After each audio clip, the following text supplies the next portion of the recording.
Bonsoir à tous, nous sommes le vendredi 16 mars à la une du journal de Canal 32, la création de Vivessia. Il faut encore attendre le feu vert de l'autorité de la concurrence, mais la coopérative Nourricia va fusionner avec Champagne Céréales. 2000 agriculteurs au bois sont concernés. Le projet qui vise à créer un mastodonte de l'agri-industrie était présenté hier à Reims. Dans le journal également, un détour par l'espace faune du parc naturel régional de la Forêt d'Orient. Il rouvre ses portes la semaine prochaine. Christian Vieira a suivi pour nous ce matin les préparatifs auprès des animaux. Son reportage dans un instant. Et puis du sport avec des nouvelles de Jessie Saint-Marc. La jeune sprinteuse auboise licenciée au TOS revient de blessure, mais ses performances du moment sont encourageantes. Elle participe même très bientôt à des sélections sur 100 mètres, des sélections qui pourraient très bien l'envoyer aux Jeux Olympiques de Londres.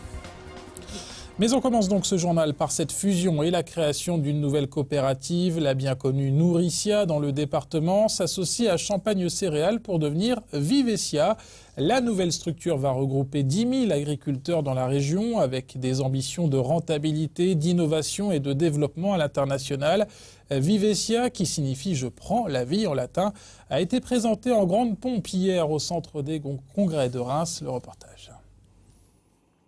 Après 10 ans d'existence, la coopérative Nourricia prend un nouvel envol en fusionnant avec Champagne Céréales. En devenant Vivessia, le groupe mutualise ses compétences et apparaît comme un géant de l'agri-industriel dans la région. Il y a une réactivité, une créativité dans la coopérative Nourricia.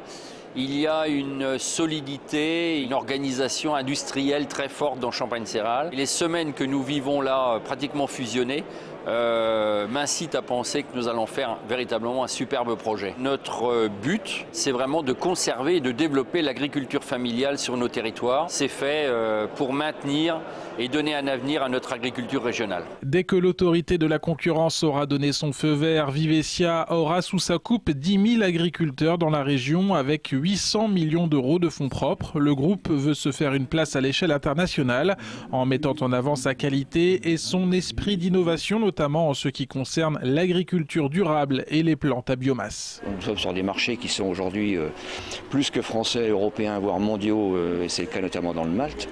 Donc le renforcement de nos moyens à travers cette alliance nous permet d'avoir la taille nécessaire pour être dans ces marchés. Ce qui est important, c'est pas de savoir qui va manger l'autre, l'important c'est de savoir ce qu'on va faire ensemble. Nous allons ensemble apporter des synergies qui vont permettre de faire que 1 + 1, ça fait pas 2, mais ça fait plus que 2. 2000 agriculteurs au bois seront très bientôt actionnaires, fournisseurs et clients de Vivessia. Certains de ces producteurs de chanvre, de luzerne, de betterave ou de céréales ont fait le déplacement jusqu'à Reims pour bien comprendre les enjeux de la fusion. La difficulté, c'est forcément d'avoir malgré tout un relationnel important avec les personnes du groupe. Plus on s'éloigne, plus on fait un gros groupe, plus c'est difficile. Mais aussi, il y a beaucoup d'autres avantages. C'est de voir l'avenir de façon plus intéressante, d'avoir un groupe plus important, d'avoir vraiment de l'espoir sur l'avenir. Et je pense que le groupe nous le permettra. Pour créer Vivessia, les services vont être réorganisés. Le management va évoluer, même si la région sera toujours divisée en 2 zones, avec un siège à Reims et un autre toujours installé rue Bégan à Troyes, avec une 50aine de salariés. Ce qui est certain, c'est qu'il va y avoir des évolutions dans l'organisation et dans les fonctions de quelques collaborateurs. Mais on a besoin de tout le monde et on a besoin des 2 sièges pour être présents territorialement, donc il n'y aura pas de conséquences sociales. La fusion entre Champagne Céréales et Nourricia devrait être officiellement effective d'ici 1 mois. Un côlon géant en plein centre-ville de Troyes mercredi prochain. Si, il s'agit d'une opération originale de sensibilisation au dépistage du cancer colorectal. L'action est baptisée le Côlon Tour. Une structure gonflable sera installée le 21, donc sur la place Saint-Rémy. Le public pourra parcourir l'intérieur et découvrir comment est fait un côlon, et découvrir également les symptômes d'un cancer. L'objectif est de dédramatiser l'information et d'inciter le plus grand nombre à se faire dépister. Pierre Cressly est le coordinateur de l'association pour le dépistage des cancers. Le Côlon Tour, en fait, c'est une exposition itinérante qui permet de montrer à un plus large public ce que c'est qu'un intestin, un côlon, un gros intestin qui fait une dizaine de mètres de longueur, dans lequel ils pourront marcher, déambuler, voir reproduits en géant, bien sûr, des lésions qui font le lit du cancer, des polypes de différentes tailles, des cancers débutants.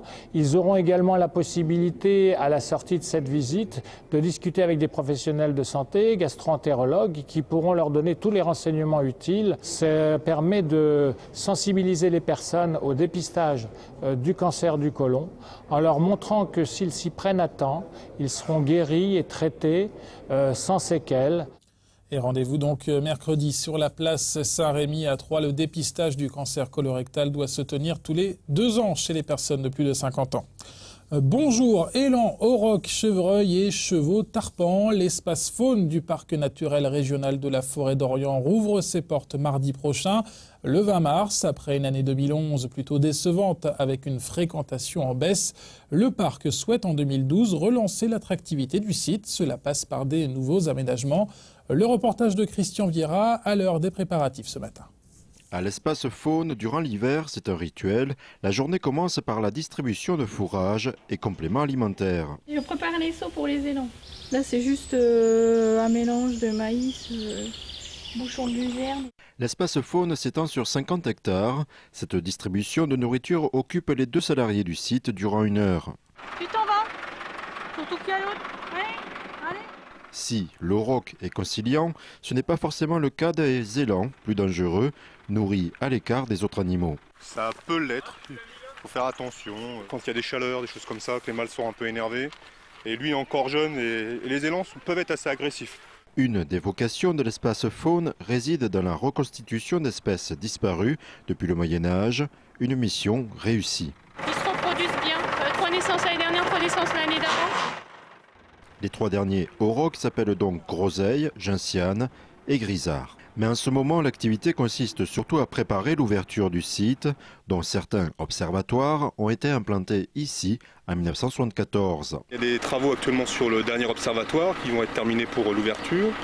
Et les chemins sont propres, les animaux sont en bonne santé.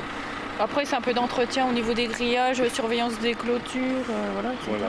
Et la guide est prête à accueillir. Et la guide est prête. La guide est prête à recevoir les visiteurs dans un espace qui continue à améliorer l'accueil du public. Il y a des travaux qui sont en cours, donc la construction d'un parking à vélo sécurisé qui sera installé à l'entrée, un garage à vélo. La mise en place d'une signalétique routière percutante en bord de route pour bien flécher et signaler l'entrée de l'espace faune. Objectif, élargir et relancer la fréquentation du site. 8000 visiteurs la première année, 5000 l'an passé, une année qualifiée de décevante.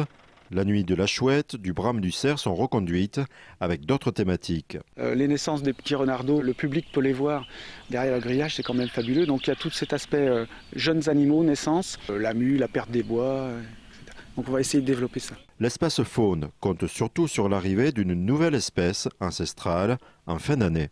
Le bison d'Europe, il subsiste maintenant uniquement en l'état sauvage que dans des forêts polonaises et il subsiste aussi dans beaucoup de parcs animaliers. Un parc animalier et non un zoo. Ici, il faut du temps pour observer les animaux. Jumelles et patience sont fortement recommandées. Et l'espace faune ouvre donc mardi, rendez-vous tous les après-midi, sauf le vendredi de 14 amateurs. L'inauguration hier après-midi au tribunal de Troyes d'une exposition de travaux d'étudiants en design. Ces élèves de l'école supérieure de design du groupe ESC3 ont passé tout leur jeudi après-midi de l'année au Palais pour assister aux audiences. Ils ont retracé par écrit et en images sur des carnets leur vision d'un tribunal et plus généralement leur vision de la justice. L'exposition temporaire est installée pendant 2 semaines dans les locaux du tribunal. Écoutez Quentin et Charlotte, 2 étudiants de 2e année à l'école supérieure de design. C'était nouveau, c'était une expérience d'abord nouvelle et en plus enrichissante. Déjà sur le plan graphique parce que ça nous entraînait à dessiner et en même temps dans un milieu qu'on n'était pas du tout à même de connaître en faisant ce type d'études. C'est loin du design, mais c'est pas si loin que ça au final parce que ça nous permet d'avoir une approche aussi par rapport au dessin et aussi de nous apprendre à croquer assez rapidement et de prendre dans l'instantané en fait. Et c'est aussi même une expérience en tant que citoyenne, je pense que c'est important pour nous de voir, de découvrir aussi ce milieu-là, quoi. Et l'exposition est à voir au Palais de Justice de Troyes, rue du Général de Gaulle. À 21 ans, l'Auboise Jessie Samar est l'un des grands espoirs du sprint français, déjà pensionnaire de l'équipe de France d'athlétisme. La licenciée du TOS a l'opportunité cette année de disputer les Jeux Olympiques de Londres avec l'équipe de relais 4 x 100 mètres. C'est un objectif réaliste pour la Troyenne qui devra avant cela faire des étincelles aux championnats de France et d'Europe. Blessée pendant une bonne partie de l'hiver, Jessie Samar revient très fort. Le reportage de David Mutel.